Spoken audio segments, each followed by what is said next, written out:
Hey everybody, it's Brooke with Mrs. Cog Hill Farm, and if you think I got a grin on my face, you are exactly right. Guess where I am? I'll give you a little more area so you can see the view. I'm at the barn, and you probably know what this means. We're about to talk about Silky chicks.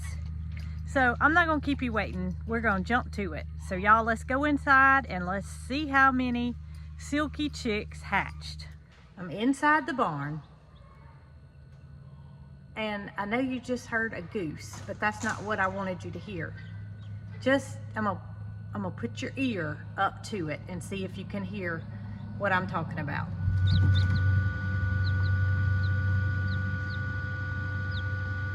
How many chicks do you guys think hatched?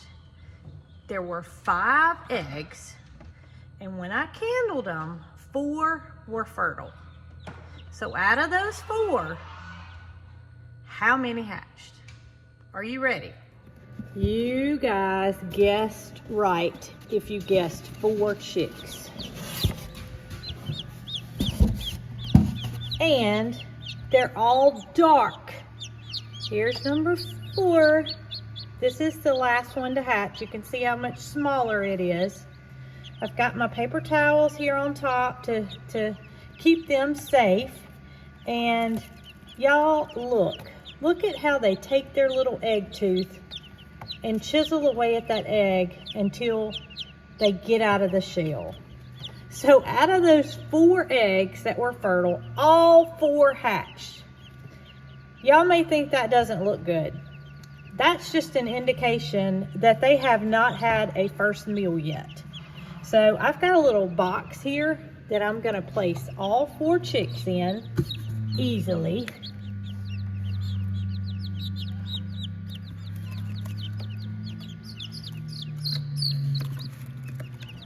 And number 4.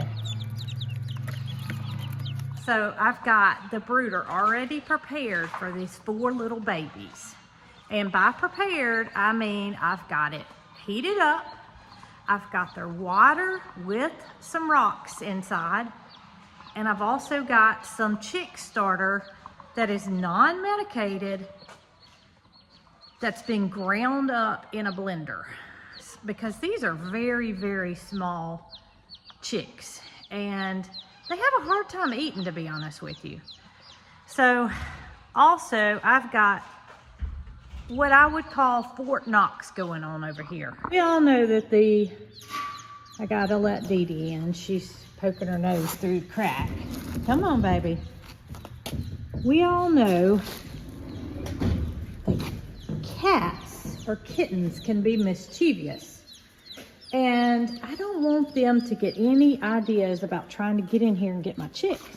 So what I have here is I've turned a tote, or a trough, I should say, upside down to where it blocks the vents to the chickens. So no little kittens, Biscuit, Bramble, and here comes Sylvester, can get up here and cause any harm. So I do have the incubator turned around backwards, so to speak, and that is because this is the side that I'm gonna put the chicks in. I've got water over here. I'm gonna dip each of their beaks. Let's see if I can't get it to where you guys can see it. Can you see the rocks that I have in the bottom? You can kind of see it. I've got a cat that's trying to join me. But I'm gonna dip each of their beaks and ensure that they all have a taste. There you go.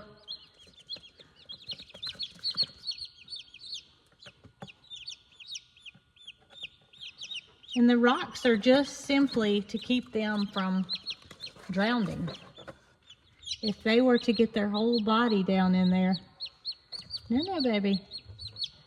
They've been around chicks before, the kittens have, but I don't want to take any chances out of curiosity. There you go, baby. All right. Now,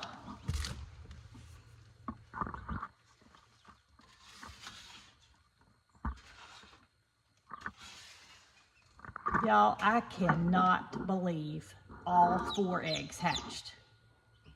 Can y'all? I mean, I haven't raised Silkies since the last batch. These chicks' parents, since way back early on at the old farm. And I don't know if I've gotten better at it over time or if this is just good hatching stock, because they have done really well with the eggs that have been fertile. Now, fertility is not necessarily something you can count on. You can't control that. But once the egg shows that it's fertile, it has a lot to do with the person that's doing the incubating, if you're incubating them. Has a lot to do with humidity, has a lot to do with the temperature, has to do with not opening and peeking every little bit. You have to let them be. And maybe I've just grown up. Maybe I've just gotten better with time as to learning to be patient, because I don't peek. I didn't peek until it was time to take the turner out. And they had no problem hatching whatsoever. I didn't have to offer any assistance. So, you know, they're all 4 alive. They're healthy. They look good at this point. I realize anything can happen, but at least I didn't count my chicks before they hatched, right? There is something I wanted to show you guys that I don't know if you realize it or not. Most of you probably do, but it's just something that I feel I need to share with you. So, I'm not so sure that you can see the little tiny bump that's towards the end of his, well, I say its nose. That is called the egg tooth. And what that does, Sylvester, really, what that does is actually cuts through the shell and allows the chick to escape from the hatching egg.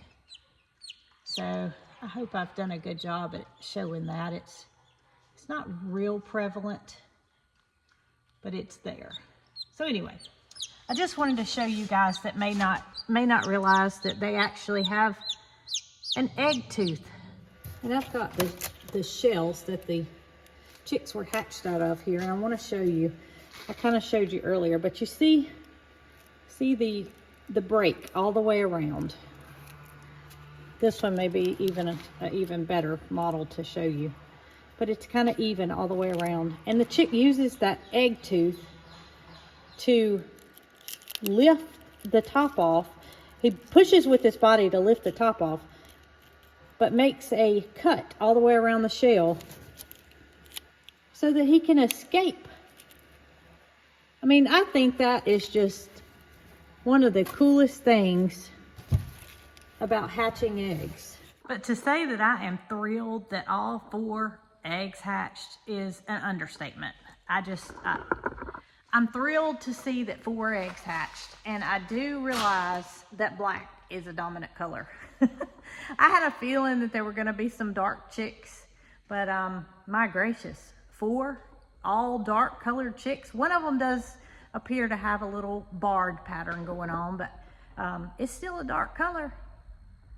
So I also want to show you guys the chicks that have been in the chicken bus, the Cog Hill bus, and you guys may not even remember those. It was the last batch that I hatched out, and y'all, they're big enough to go outside. I know that's hard to believe, but you're gonna believe it when you see it. So I'm gonna go over to the chicken bus and open their gate for the first time, so to speak. Bramble, how you doing, buddy?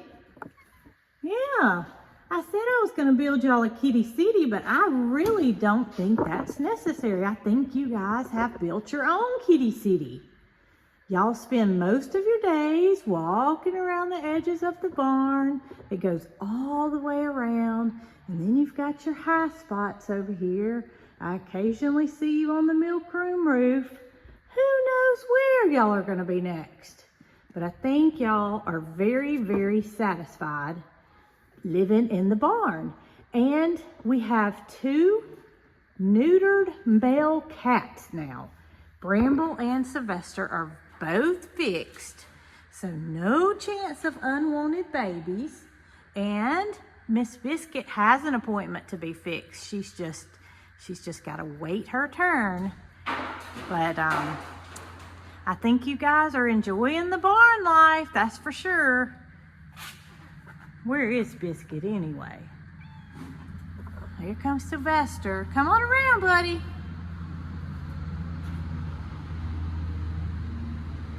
My goodness. Y'all are some happy kitties. And as soon as Miss Biscuit is fixed, and there's no chance of kitties being born, then we're going to open up the big barn doors and show y'all the big wide world. You've never seen it, but we wanted to protect y'all. We don't want any unwanted kittens. I don't think y'all do either. All right. So Ryan the rooster wants y'all to know that you're in his area where the purple hull peas were grown over the summer. And you can see some of the peas tried to come back. I hear you, buddy. Some of the peas tried to come back up, but they won't make it past the first frost. So there was no reason for us to continue to let them try to grow and reproduce. So we moved the chickens over here, and this will be a future garden plot again. But they're able to work this ground and get it ready for next year, and they sure are enjoying it. But that's not what I wanted to show. Marycarl's pigeons just flew over, and Ryan wanted to let everybody know. That's not what I wanted to show y'all. I wanted to show you the chicks that have been on the inside. I am inside the bus in the back area that we use for chicks to grow out. And y'all, I cannot tell you how helpful it is to have a separate area for chicks to grow up where they can see the adults, but they don't have to battle for any kind of food or anything. Can y'all believe how big they've gotten? I mean, I feel like literally just last week I put them in here. I know that's not the case, but they have grown a lot. And I opened the door here because they are big enough to mingle with the bigger chickens now. I don't have any particular age that I do that. I just kind of go by their size. And these girls, there's one guy in the mix, but these girls have really, really grown. And they're beautiful. So let's see if they won't make their way to the outside of the coop. They're making their way out. There's the open door. There's the big wide world. There's a couple of old hens that are standing in the doorway. See Tina Turner there. And then one of the, well, she's a younger hen, but she doesn't belong with this current batch. And they are just making their way outside rather quickly. Quicker than I thought they would. The little lady wanted to come pay y'all a visit up close and personal. What you doing, girl?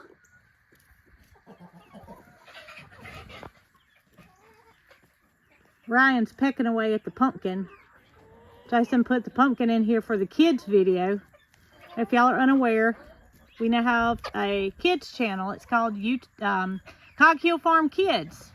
And Jason's doing that. It comes out on Saturday mornings. So he wanted to show the kids how the chickens could carve the pumpkin. And Ryan here's doing a good job of getting those eyes started.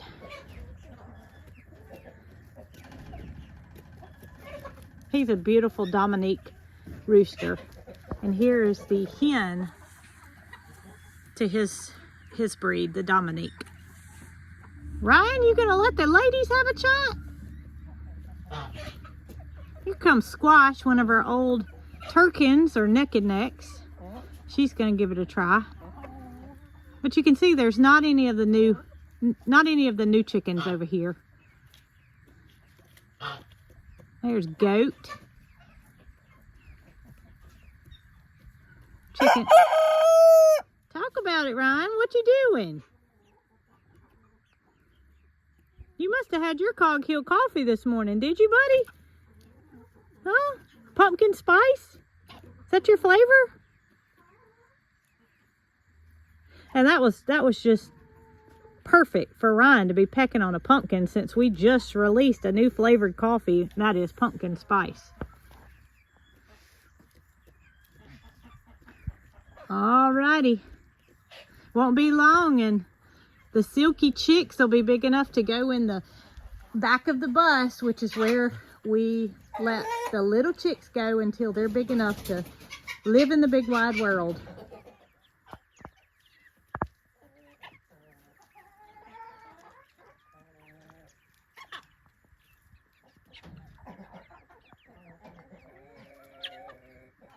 You see, these are all new ladies with a couple of the old hens in the center, but they're pretty much sticking together. And when they do that, they're able to fend for themselves a lot better. All right, so I hope you guys are as excited as I was to see 4 new lives on the farm, because one day we're gonna have Silky City in the back of our house where the potager garden's gonna go, and it's gonna be a sight. So y'all continue to please watch, subscribe, like, comment, share, all those things. I appreciate each and every one of y'all, and y'all be good.